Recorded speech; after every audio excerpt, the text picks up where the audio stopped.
আচ্ছা, আমরা এখন গোবিন্দ মন্দিরে যাচ্ছি। এটা 550 বছর পুরনো। 550 বছরের পুরনো। রাজা মানসিং এটা নির্মাণ করেন। 550 বছর পুরনো। আমরা এই যে মন্দিরের দিকে উঠছি। এই বানর নিয়ে ভয়ে আছি। সেট টেট অনেক ইয়ে যায়, নিয়ে যায়।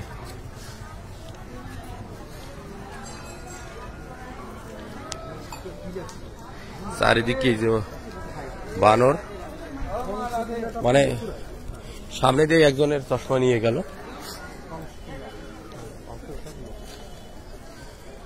রাজা মানসিং এর তৈরি।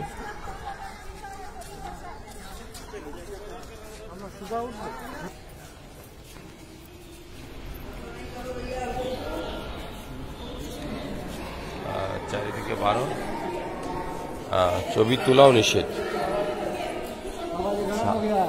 550 বছর পুরনো। আর চারিদিকে বানর আর বানর। সেটটা বার করাও বিপজ্জনক।